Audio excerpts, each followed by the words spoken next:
काय झालं वहिनी, बोलावलंस? तुझे या घरातले दिवस आता संपले। माझी मोठी नात इथे येऊ नये म्हणून खूप प्रयत्न केलेस तू। किती छळ केलास तिचा। आता बस, आता तुम्हीच या घरातून निघून जायचंय। हो आई, अचानक काय झालंय तुम्हाला? असं का बोलताय तुम्ही? ओ झालंय तरी काय? माझ्या आईने केलंय तरी काय असं? काय केलं? जणू काही तुला माहितीच नाहीये किती छळ केलाय माझ्या मोठ्या नातीचा हिने, आणि तू पण त्यात सामील होतीस। तू आता एवढी काळजी करू नकोस आईची। तुला सुद्धा तिच्या बरोबर या घराबाहेरच जायचंय। मी?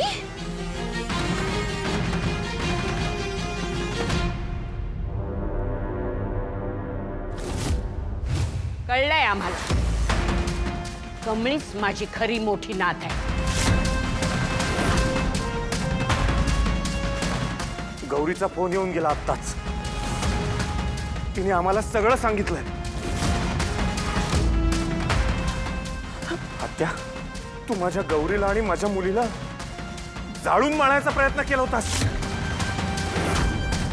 अगं माणूस आहेस का जनावर आहेस तू?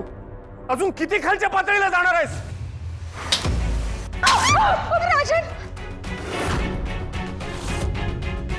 आता या क्षणी दोघी चालत्या वा घरातून। माझं चुकलं, मला माफ कर वहिनी, माझं खरंच चुकलंय। नाही, या गोष्टीसाठी माफी नाही आत्या। दोघी या घरातनं बाहेर वा, आउट। वहिनी माझं, मला खरंच माफ कर। माझं चुकलं वहिनी, माझं चुकलं। राजन, अशी नाही ऐकणार ही।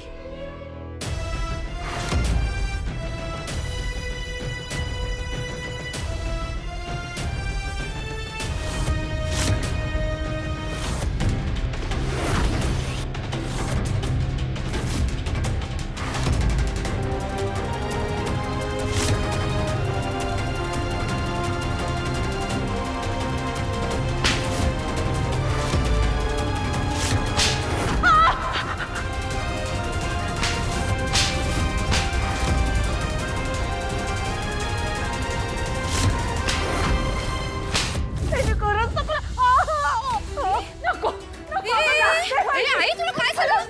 अगं आई, तुला वाईट लागलाय का तुला? आई, अगं आई, काय करतेस तू? वाईट लागलाय का तुला? काय झालं तुला? हा? तिला सगळं सत्य कळलं ना, तर ती मारेल मला।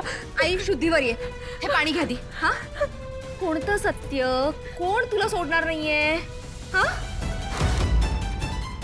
नाही, मी तुला आता काहीच सांगू शकणार नाहीये रागिणी। पण हा भास, हो भासच होता, पण तो खरा व्हायच्या आत मला त्या कमळीचं काहीतरी करावंच लागणार। ऋषीचा फोन का लागत नाहीये? रोहित असं कसं वागू शकतो?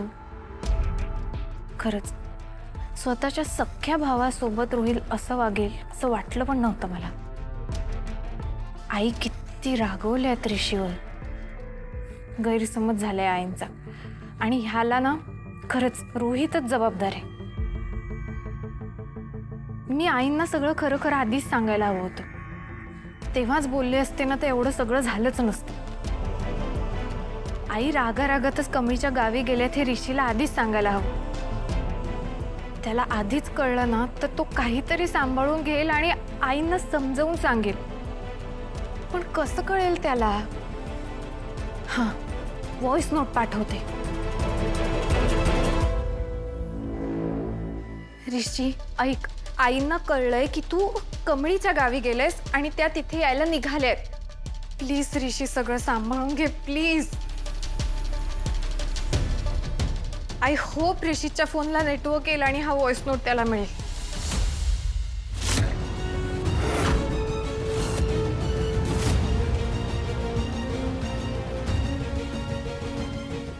ते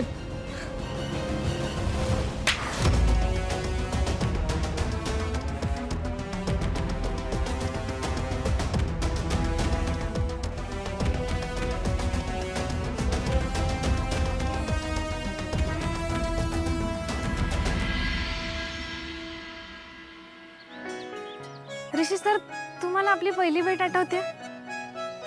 तुम्ही माझ्या कानाखाली मारली होती. खरं आपल्या पहिल्या भेटीनंतर मला असं वाटलं होतं का तुम्ही लई खडूस आहे. मग जसं जसं आपण भेटत गेलो, बोलत गेलो, तसं मला कळलं तुमचा खरा स्वभाव. म्हणजे खेड्यातनं मुंबईत येणाऱ्या माझ्यासारख्या पोरीला या मुंबईसारख्या मोठ्या शहरात तुम्ही टिकून राहायची हिंमत दिली बघा. कायम माझी मदत केली. खरं कॉलेजमध्ये बी तुम्ही सगळ्या गरीब विद्यार्थ्यांना मदत करता, ते सगळं मी बघत होतो. म्हणजे तुम्ही असं दुसऱ्यांची काळजी घेताना, त्यांची मदत करताना तुमचं काय नुकसान होतंय हे बघतच नाही. मग असं दुसऱ्यांबद्दल विचार करणाऱ्या माणसाचा स्वभाव कुणाला नाही आवडणार. माझी बी वेळोवेळी तुम्ही मदत केली, पाठीशी खंबीरपणे उभं राहिला असा. तुम्ही माझा आबा म्हणून मला पत्र लिहिलं तेव्हा मी किती वाईट वागलो तुमच्या संग.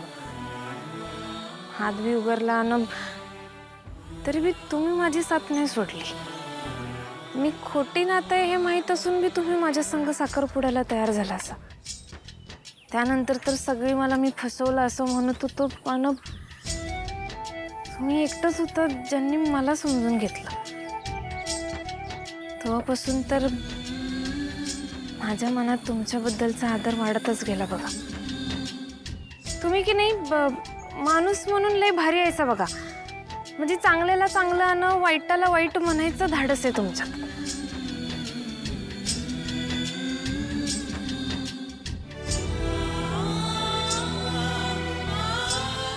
ऋषी सर, तुम्ही आजवर तुमच्या मनात जे काय ते माझ्या समोर बोलून दाखवलं. खरं आता माझ्या मनात जे आहे ते मी तुमच्या समोर बोलणार आहे. माझ्या आयुष्यातली सगळ्यात महत्त्वाची गोष्ट.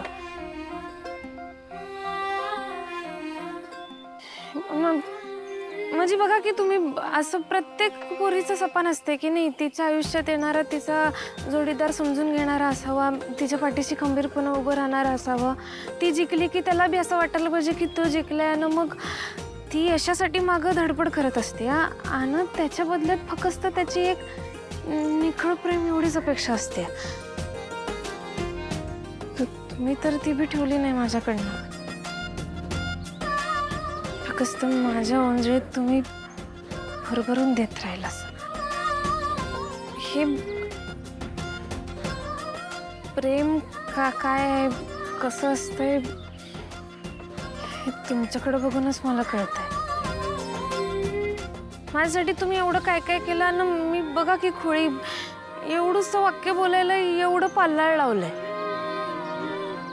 माझ्या मनातली गोष्ट सांगायची तुम्हाला.